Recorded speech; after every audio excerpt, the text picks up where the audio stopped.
Hey guys. Hey guys, I'm Carol. I just want to talk to you about ACL edema and how I'm struggling with it and dealing with it. But I also just want to talk about my notes here. So I want to talk about R.I.C.E and actually doing it correctly. I want to talk about how my edema also came with many things. What is edema, right? Also just like what works, what doesn't work, and I've learned through either Googling or going just trial and error, just because my doctors didn't give me the right things, or home remedies. I just want to talk about like the time, like everyone's body is different. Can't trust the times on the internet, right? So go figure. Also just want to do like show you guys like things that I bought that helped, you know, like what works, you know, just going back to like what works, what doesn't work. And if your doctor's giving you any remedies, maybe you're like me, my doctor didn't give me any remedies, so I felt failed, so I had to call my doctor actually a few times. And if any of you do know, like they charge you every time that you call them to speak to them for a telephone appointment. And then I just want to talk about like pain, and then what are your limits, and then the exercises that you can do. So that'll be coming up, like this is just like a brief intro to my page. I don't know what I'm going to call this yet, but right now I do want to talk about how I do have ACL edema, and then just from having ACL edema, what you can do, what is ACL edema, and then my doctor actually told me not only do I have ACL edema, but like I actually have ACL edema, effusion, cartilage loss, and then chronic stress reaction, right? So I got a lot of things going on, and that's just this topic for us just to talk about ACL edema and then how we actually can get rid of it. But on top of that, like I'm dealing with the other trial of, you know, 3 disc bulges, you know, from L3 to S1, right? And those 3 disc bulges are between 1 and 2 millimeters, and they are very painful. One disc has degeneration, another disc has stenosis, right? And then on top of that, I have faucet damage, which I'm still trying to figure out what that is. So I just wanted to say that you're definitely not alone. Hang in there. I want to make some more videos to literally like educate people. I also wanted to just show you guys my edema. It's actually going down, but I did have it like all down here to the point where it came all the way up here. I don't know if you can see, but it was all down here, all up here. And I actually thought I had bursitis listening to the internet, but then I did an MRI, which took several months. How I got my edema was my sliding door was stuck. I had my feet planted the wrong way. I'll actually give you guys like an example to show you, and then twisted my whole body on my knees while my feet were planted. So in the beginning, it was just dull pain, right? Nothing too serious. You're like, oh, you're just gonna walk it off. Can't be that serious. Like nothing popped. Like I can walk on it. Then the next day when I went to put my feet down, like it actually hurt. And then the next day after that, this one actually hurt as well. So I was hopping around. Then I got some advice, and people was like, you just need to rest. I didn't know about the R.I.C.E therapy at the time. I'm not an athlete. Sometimes I wish I was an athlete. I feel like I would be healed by now, in all honesty. But in terms of that, so I actually thought it was bursitis because the pain kept moving around in the different sacks.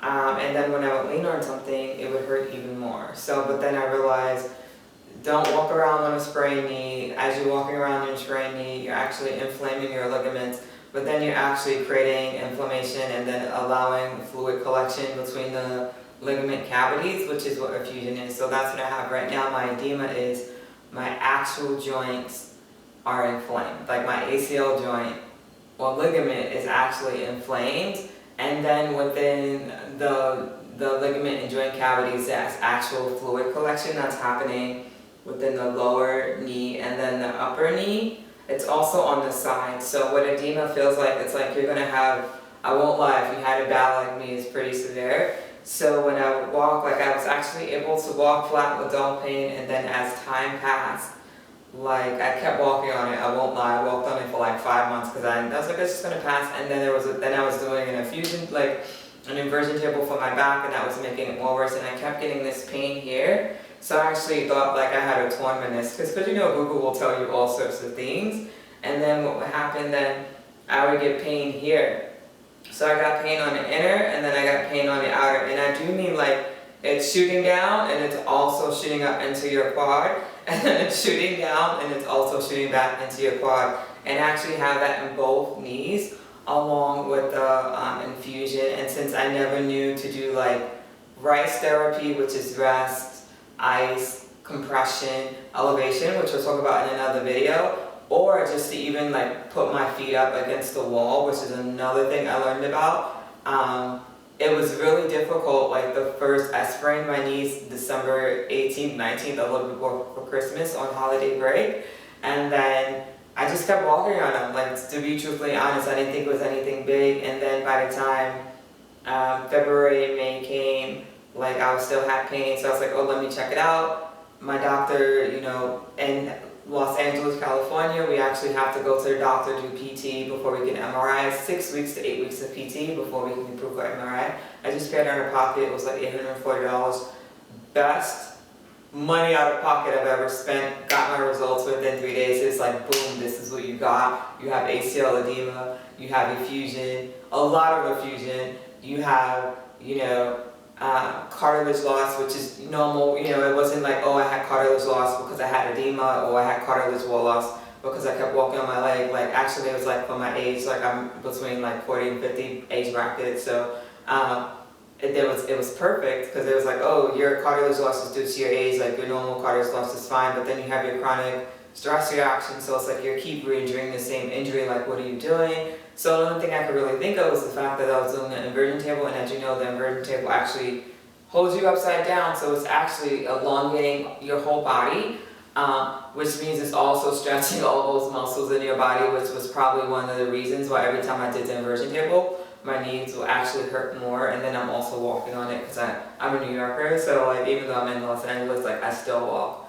3 to 7 miles a day, because that's just the life that we live. So I just wanted to thank you guys. I do have so many stories to tell you guys. I have so much information that I learned, and I wanted to make this page because I did find it hard on YouTube. Like it's a lot of sports medicine people, a lot of physical therapist people, but there's no one really sharing their journey. And I really just wanted to share my journey with you guys, and I'm really hoping that this page is insightful. I encourage you guys to ask questions. Like, that was the hardest part of me, like researching this, like talking to physical therapists, talking to sports medicine people, talking to doctors, and everyone's just like, talk to your doctor, but my doctor can't really help me. My doctor right now is actually sending me to the orthopedic surgeon. And then in terms of pain management, like with my back, like they're just trying to either give me like needles or non-invasive treatment.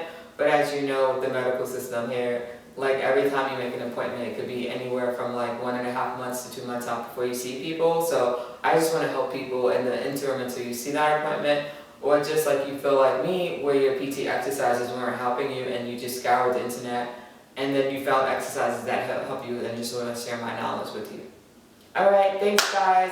Feel free to like, comment, subscribe. I am also taking prayer requests, because I know like some people are like, the trials can be heavy, like it can be very discouraging, and then you can fall into a depression. Like, I would be lying if I didn't say like there were many nights I had all these like, I had depression bouts in and out, and I would say definitely prayer has helped me. Like, just know that trials are there to bring you closer to God. Trials are there to make us stronger human beings. Like, today you're on level 2, tomorrow you'll be on level 10. Like, who knows what God has in store for us, but just be thankful that our bodies were actually created, you know, to overcome a lot of things. Like, that's the way our bodies were designed, and as long as you're eating healthy, you're getting a sleep so your body can repair, like, you'll be able to overcome. But, you know, I just want to thank you guys for just even like listening to me. I'm hoping that this page like helps someone. Thank you so much for your time.